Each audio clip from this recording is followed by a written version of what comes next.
Welcome to the Cambridge Exam Boardroom. I'll be acting as your presiding judge for today's explainer, and we are putting the Cambridge AS and A-Level Arabic 960-80 16-mark essay on trial. Most students view this essay as an intimidating mountain, a place where marks just inexplicably disappear. Well, today we're changing that. I brought in two of my junior attorneys to help us crack this case. Counsel Alex, who has deep files of evidence but struggles to close an argument, and Counsel Sam, who's an incredibly persuasive speaker but often lacks the hard physical case studies to back it up. Together, we're going to uncover the exact blueprint for securing those top marks. Here is our trial docket for today.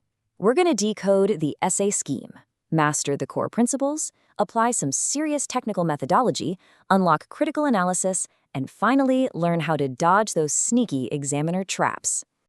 Section 1. Decoding the essay scheme. Let's look at the foundational laws of this exam. So let's look at the actual charge sheet here. What exactly unlocks those elusive top-tier marks? A lot of students think the grading is subjective, like the examiner just goes off of feeling. I can tell you right now, they absolutely do not. It is a highly predictable, incredibly rigid checklist. If you step into this courtroom without knowing exactly what the examiners are looking for, you are flying blind. We are going to expose that checklist right now. Section 2. Mastering core principles. Let's cross-examine the actual text of the syllabus. All right, let's get Counsel Alex and Counsel Sam in here to debate how we frame our opening statement. Alex wants to just list out everything memorized from the textbook.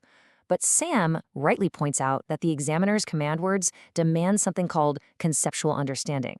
It's not just about memorized facts, it's about demonstrating connected knowledge that you can transfer to completely unfamiliar contexts.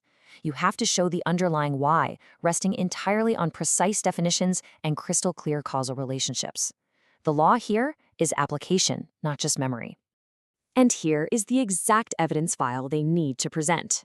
Counsel Alex, of course, loves the first two, precise definitions and causal relationships. You literally can't start a paragraph without them. But Counsel Sam hits the nail on the head with that very last bullet point, cross-topic integration. The principal examiner reports clearly state that candidates who connect a concept from one area of the syllabus to another instantly elevate their essay. It shows you aren't just reciting a single isolated fact, you're building a comprehensive, undeniable argument. Section 3. Applying technical methodology. Let's look at the strict procedures we have to follow to make this argument bulletproof. Okay, stop right there. I'm striking the gavel, because our attorneys have hit a logical contradiction in their paragraph layout. Alex has the facts, Sam has the flair, but they're missing the structural glue. Before we present our closing arguments and fix this, ensure your legal counsel feed is secured. Subscribe to Ace the Exams at Ace the Exams right now and enable all notifications for our weekly masterclasses. Okay, let's resume. To fix their argument, I'm injecting this exact 6-step framework. First, you deconstruct the question. Second, extract the relevant data. Third, select their analytical framework. This is where your PEAL structure comes in. Point, evidence, explanation, link. Fourth, execute with notation. Fifth, verify your results. And finally, present it with proper terminology. That is how you seamlessly link evidence to your thesis. And let's not forget the rules of the court regarding presentation. Your formatting is totally non-negotiable. Proper headings, precise terminology, appropriate formats, and crystal clear annotations. If the examiner has to play detective to figure out what you're trying to say, you are going to lose easy marks. Presenting your data professionally proves you actually know what you're talking about. Section 4. Unlocking critical analysis. It's time to bring you, the viewer, into the jury box. All right, it's time for some interactive jury duty. I'm putting a 60-second visual timer in your head for this first challenge. We're playing Spot the Hearsay. Look at a typical student answer. Is it just sitting at the descriptive level, basically giving us hearsay and descriptive fluff about basic facts? Because that's not going to win the case. Your job as the jury is to find the winning argument point, which is always at the evaluative level. You need to evaluate the alternatives, compare different approaches, and make fully justified recommendations. Don't just describe the scene of the crime. Tell me exactly how and why it happened. To really hit that evaluative level, you have to cross-examine your own evidence. Look for these 4 key components. What are the limitations of the data you're using? What assumptions is the author actually making? Are there alternative interpretations we aren't seeing? And how does all of that ultimately affect the final conclusion?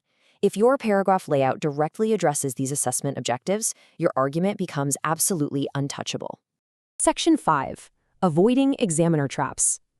We're nearing the final verdict, but first, we need to look at past PACE files to see where others have failed.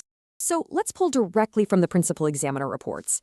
These are basically the historical records of the court, showing us exactly where well-intentioned students accidentally threw their cases away, where the most marks lost. The jury data is in, and here are the top 3 fatal mistakes. Number 1, vague answers. If Counsel Sam gets up there and just speaks in sweeping generalities with no specific details, we lose.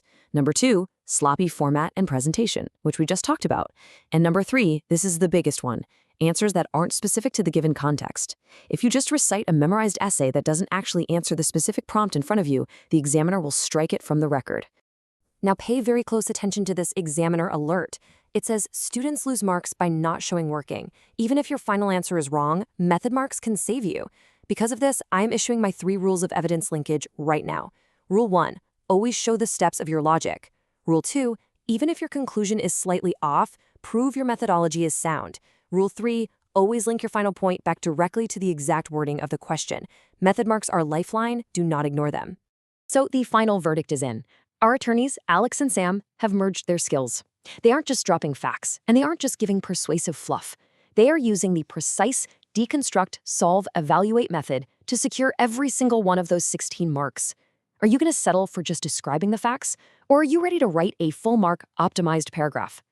Take this blueprint, step into the exam room, and present an undeniable case. That wraps up today's Trial Explainer. Before you go, make sure you subscribe to Ace the Exams at Ace the Exams, hit that bell icon for all notifications, and drop a comment down below with your target level and subject so we know what case to tackle next. Class dismissed.